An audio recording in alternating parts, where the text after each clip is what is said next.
Les élèves de la deuxième année baccalauréat, bonjour. Dans cette vidéo, on va présenter un résumé sur les ondes lumineuses.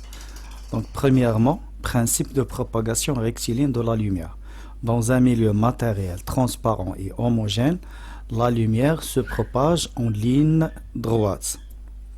Deuxièmement, la nature ondulatoire de la lumière. Donc, lorsque la lumière traverse des petites ouvertures, elle change la direction de propagation. Donc, on dit que la lumière est diffractée.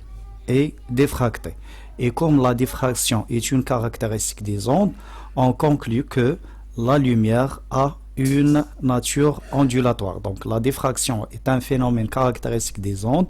Et puisque la lumière ayant ce comportement, alors on peut dire que la lumière possède une nature ondulatoire.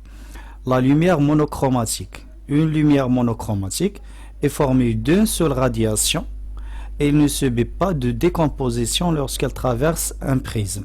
Donc une lumière monochromatique, lorsqu'elle traverse un prisme, ne subit pas de décomposition. Donc alors que la lumière polychromatique et la lumière blanche subissent des décompositions lorsqu'elles traversent des prismes. L'onde lumineuse est une onde électromagnétique transversale de fréquence indépendante du milieu de propagation. Elle se propage dans le vide et dans les milieux matériels. Donc, dans le vide, C égale lambda 0 sur T lambda 0 fois N. Donc, c'est la vitesse de la lumière dans le vide. Cette vitesse est constante, quelle que soit la longueur d'onde ou quelle que soit la fréquence de la lumière utilisée, quelle que soit la couleur de la lumière utilisée. Et V dans un milieu matériel, V égale lambda sur T égale lambda fois N. La diffraction de la lumière monochromatique par une fente ou un fil.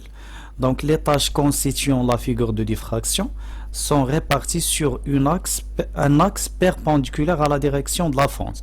Donc les tâches se forment selon une direction perpendiculaire à la fente ou au fil. Donc on observe l'alternance entre des taches brillantes et des taches sombres. La largeur de la tache diminue en augmentant la largeur de la fente. Donc une tache centrale est plus intense et plus large que les autres qui l'entourent.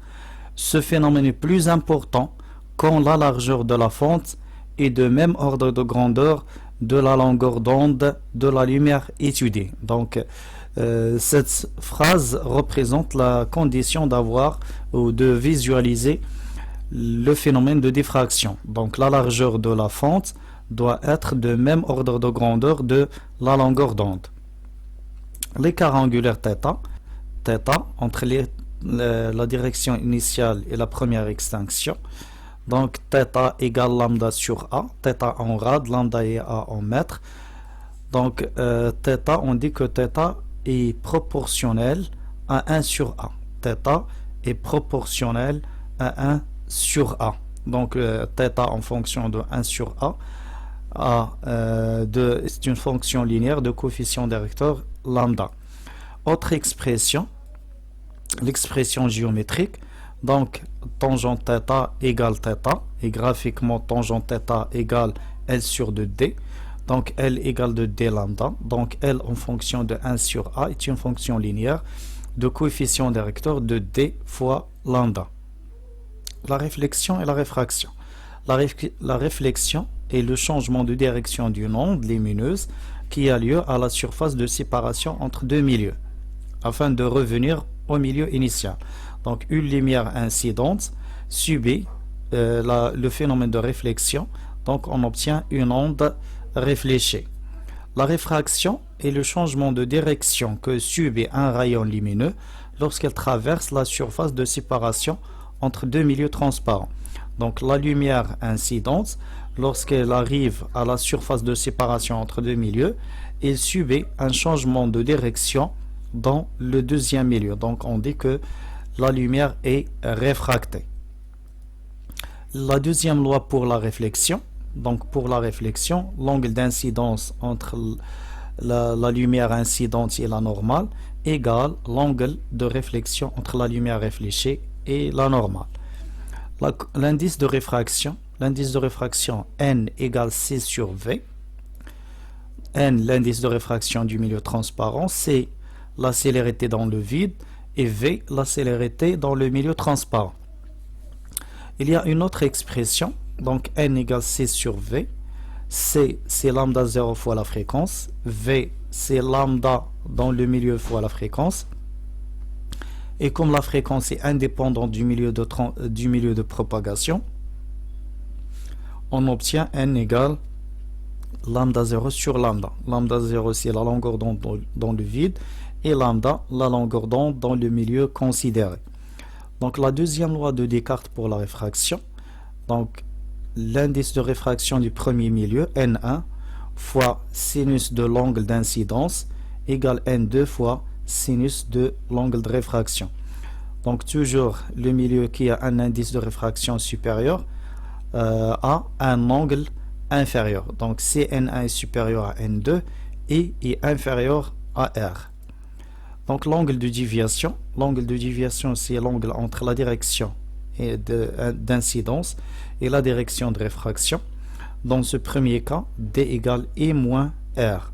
Dans le deuxième cas, CR est supérieur à I, l'angle de déviation égale R moins I. Donc la déviation toujours égale le grand angle moins le petit angle. Le grand angle moins le petit angle. Le grand angle moins le petit angle. La dispersion, donc une lumière polychromatique, lorsqu'il arrive à un prisme, elle subit une décomposition. Donc cette décomposition de la lumière montre que l'indice de réfraction du matériau constituant le prisme dépend de la couleur de la lumière, donc dépend de la fréquence. Et d'après la définition de l'indice de réfraction est C sur V, et comme C est constante, on déduit que la vitesse de propagation de la lumière dans le prisme dépend de la fréquence de cette lumière. Alors le prisme est un milieu dispersif.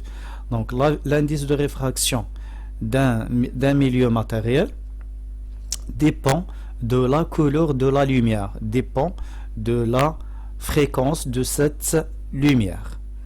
Voilà, résumé sur les ondes lumineuses. Merci pour votre attention et à la prochaine vidéo, Inch'Allah.